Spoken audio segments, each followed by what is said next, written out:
Hello guys, कैसे हैं आप। Good morning to all of you.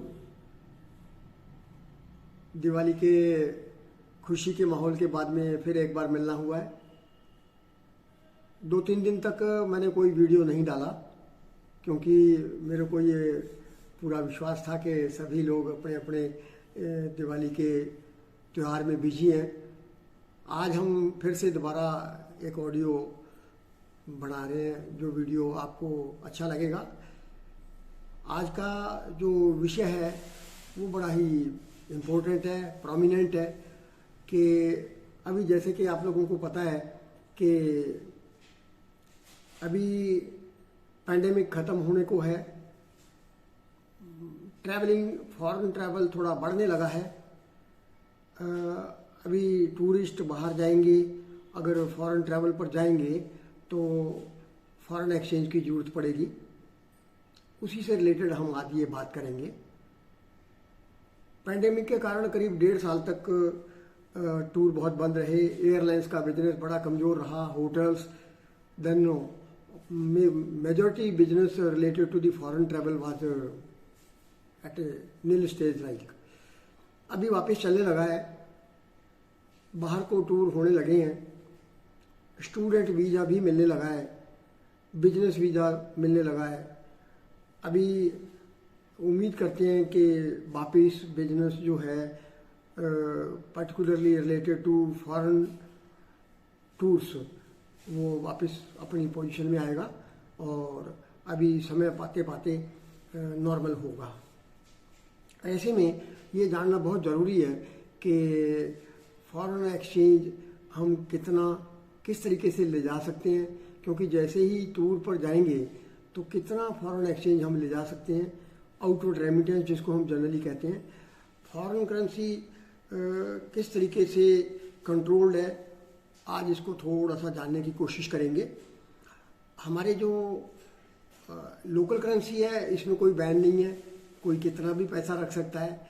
लेकिन जो फॉरेन एक्सचेंज है, जो विदेशी मुद्रा है, आपके लिए बहुत बड़ा क्वेश्चन है और इसको मैं समझाने की कोशिश करूंगा कि लोकल करेंसी में कोई बैन नहीं है। पक्की बात है, जैसा कि कोई धनवान है, कोई गरीब है, और कौन कितना धनवान है उस पर कोई सीमा नहीं है, कितना पैसा रख सकते हैं इसमें कोई इंडिया में कंडीशन नहीं है।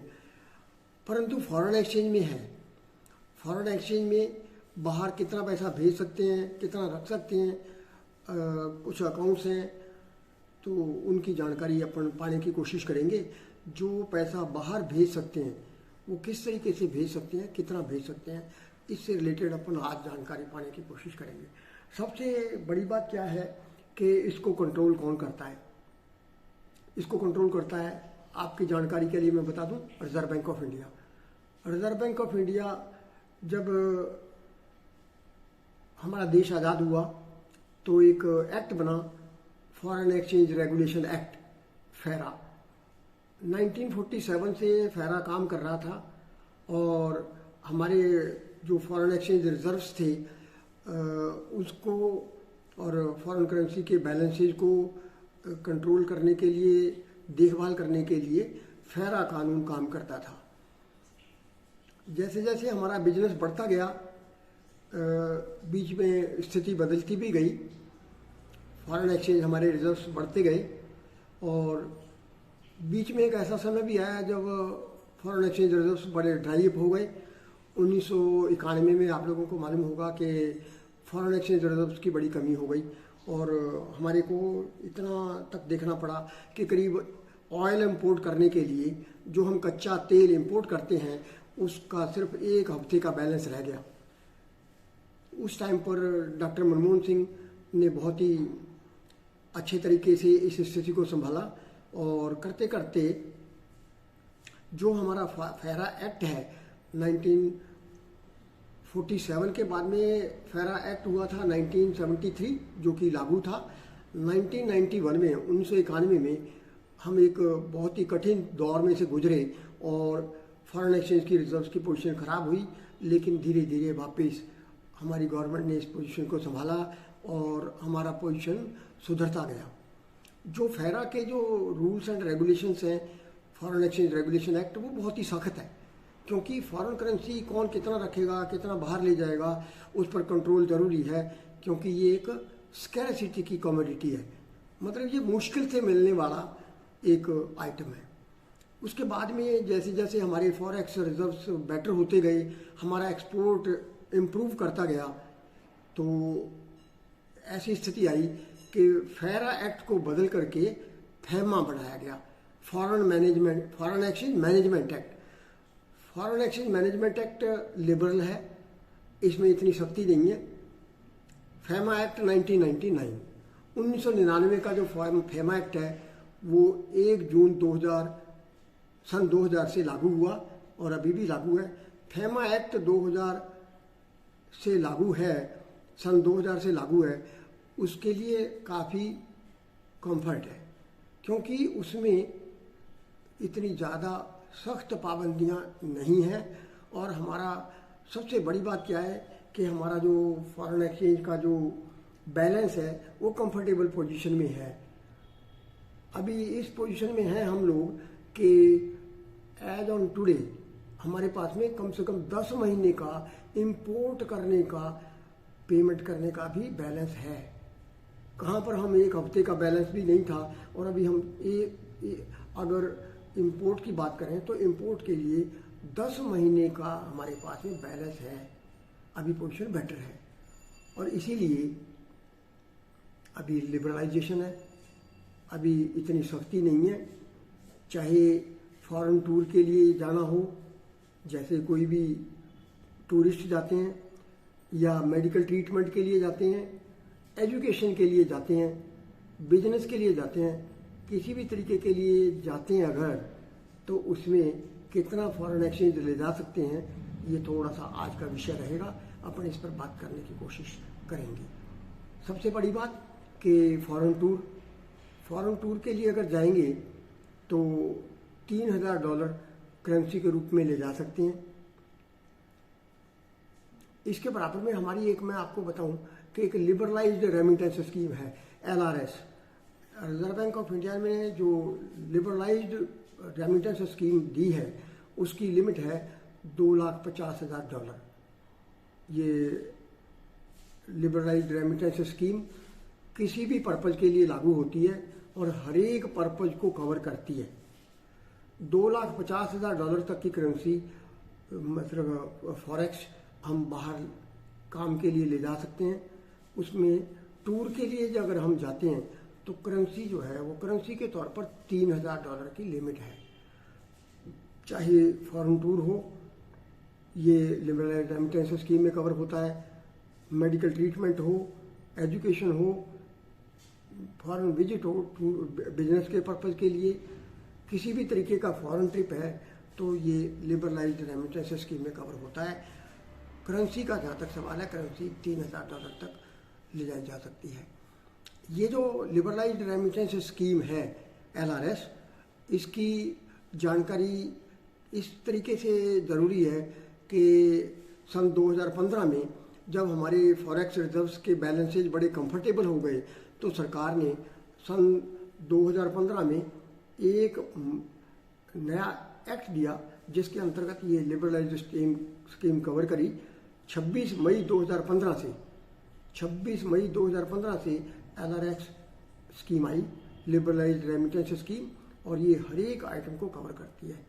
इसके ये आउटर लिमिट है, ये $2,50,000 तक की रेमिटेंस हम कहीं पर भी किसी भी पर्पज़ के लिए ले जा सकते हैं। अभी अगर इससे ज़्यादा की ज़रूरत हो तो कैसे करेंगे, सबसे बड़ा क्वेश्चन ये है। अभी जैसे अगर कोई हमारे को स्टडीज़ के लिए जाना है, ज़्यादातर बच्चे स्टडीज़ के लिए जाते हैं, अभी जैसे स्टडीज़ वीज़ा मिलने लगे हैं, तो वो LRS के अंतर्गत एक फाइनेंशियल ईयर के अंतर्गत, ये कैलेंडर ईयर नहीं है, इसकी जो लिमिट है वो $2,50,000 की फाइनेंशियल ईयर की है। अभी फाइनेंशियल ईयर के अंतर्गत अगर हम $2,50,000 ले जा सकते हैं तो फॉरेन स्टडीज़ के लिए अगर इससे ज़्यादा खर्चा हो तो क्या करेंगे, वो फॉरेन यूनिवर्सिटी का अगर लेटर होगा तो हम ज़्यादा ले जा सकते हैं। ये बात मैं स्पष्ट कर दूं कि ज़्यादा ले जाने पर भी कोई बंदिश नहीं है। फॉरेन स्टडीज़ के लिए ज़्यादा रकम भी जा सकती है। ये एलआरएस की लिमिट जो है वो फ्री लिमिट है, इसके लिए कोई किसी परमिशन की ज़रूरत नहीं है। लेकिन अगर फॉरेन यूनिवर्सिटी का लेटर है तो ऑथराइज डीलर परमिशन देंगे और रेमिटेंस जा सकता है। इसी तरीके से अगर मेडिकल ट्रीटमेंट के लिए है, अभी किसी ने ट्रीटमेंट करवाने के लिए जाना है, तो ट्रीटमेंट करवाने के लिए जाएंगे, अगर खर्चा ज़्यादा है तो बाहर के डॉक्टर का सर्टिफिकेट होगा तो रेमिटेंस ज़्यादा भी जा सकता है। इसी तरीके से इमिग्रेशन के लिए है, इमिग्रेशन इसी के अंतर्गत कवर होता है। आपके किसी के मेंटेनेंस के लिए बाहर कोई अपना रिलेटिव रहता है, क्लोज रिलेटिव्स रहते हैं बाहर, उनको मेंटेनेंस के लिए पैसा भेजना है तो वो भी इसी एलआरएस के स्कीम के अंतर्गत भेज सकते हैं। ये सब जो फैसिलिटीज़ हैं ये गवर्नमेंट ऑफ इंडिया ने पहले अलग अलग पर्पज़ के लिए अलग अलग लिमिट कर रखा था, लेकिन जैसे जैसे पोजीशन हमारी कंफर्टेबल हो गई तो अब ये सभी पर्पज़ इसी एलआरएस के अंतर्गत कवर होती हैं। जो हम रेमिटेंस लेकर के जाएंगे, जैसे कोई फॉरेन टूर के लिए जाता है तो हमारा जो ज़रूरत होगी, सबसे बड़ी बात कि हमारे लिए जब हम फॉरेन करेंसी जारी करवाएंगे तो किसी भी ऑथराइज डीलर से करवाएंगे, किसी बैंक से करवाएंगे तो एक्सचेंज रेट लगेगा। उसके बाद में हमारी जो ज़रूरत रहेगी कि हमारे पास में वीज़ा होना चाहिए और एयर टिकट होना चाहिए, उसके बाद में फॉरेन करेंसी जारी होगा। जो फॉरेन करेंसी जारी होगा, जैसे मैंने बताया US डॉलर 3000 या उसके बराबर में कोई भी दूसरी करेंसी भी ले जा सकते हैं, जैसे यूरो है या पाउंड स्टर्लिंग है, कोई भी करेंसी ले जा सकते हैं कि जैसे जैसे किसी देश को जाएंगे उसके हिसाब से वहाँ की करेंसी हम ले जा सकते हैं। अभी इक्वलेंट टू US डॉलर 3000 है। अभी अगर हम फॉरेन करेंसी US डॉलर 3000 लेकर के जाते हैं तो पासपोर्ट पर हम बैंक को कह करके मार्क भी करवा सकते हैं। अगर उसको मेंशन करवाना चाहें तो अपने पासपोर्ट पर एक प्रूफ के तौर पर ये मार्क भी हम करवा सकते हैं। ये ज़रूरत थी हमारे को वीज़ा की और एयरलाइन टिकट की, उसके बाद में हम करेंसी जारी करवा सकते हैं। ये तो रही रिक्वायरमेंट्स की बात। इसके अलावा इसमें डॉक्यूमेंटेशन क्या होगा? पहले डॉक्यूमेंटेशन बड़ा मुश्किल होता था, कॉम्प्लिकेटेड डॉक्यूमेंट्स थे, अभी बड़ा सिंपल हो गया। एक एप्लीकेशन देनी है और एक A2 फार्म है। A2 फार्म जो है वो रिजर्व बैंक ऑफ इंडिया के पास में इंफॉर्मेशन जाती है। A2 फार्म रहता बैंक के पास में ही है। A2 form related to foreign exchange release है। अभी इस A2 फार्म को जो भी dealer, authorize dealer, bank category A1 या 2 जो भी फॉरेन एक्सचेंज रिलीज करेगा वो इस A2 फार्म को अपने पास में रखेगा और उसकी इंफॉर्मेशन जो है वो रिजर्व बैंक ऑफ इंडिया को देगा। Reserve bank of India balance of payment के पर्पज़ के लिए इस इंफॉर्मेशन को यूज़ करता है। हमारे फॉरेन एक्सचेंज के रिजर्व्स कितने हैं? अभी जैसे मैंने बताया कि फॉरेन एक्सचेंज बाहर जाता रहेगा तो फिर बैलेंस ऑफ पेमेंट मेंटेन करना पड़ेगा। हमारे फॉरेक्स रिजर्व्स कितने रहेंगे, कितने बैलेंस रह गए, ये पोजीशन जानने के लिए ये हमारे बैंक्स जो हैं, ऑथराइज डीलर्स जो हैं, ये information reserve bank of India को देते हैं और रिजर्व बैंक ऑफ इंडिया इसकी नेट पोजीशन अपने पास में रखता है। ये जो हमारी रिपोर्टिंग सिस्टम है, बैंक्स या डीलर्स जो रिपोर्ट करते हैं उसमें A2 फार्म पार्टी से लिया है, वो इंफॉर्मेशन दे दी जाती है ताकि बैलेंस ऑफ पेमेंट्स के पर्पज़ के लिए वो काम आता है। बैलेंस ऑफ पेमेंट्स क्या है ये हम अगले टॉपिक में डिस्कस करेंगे। आज हमने बेसिकली जानने की कोशिश करी है liberalised scheme, liberalised remittance scheme 2015 से लागू है।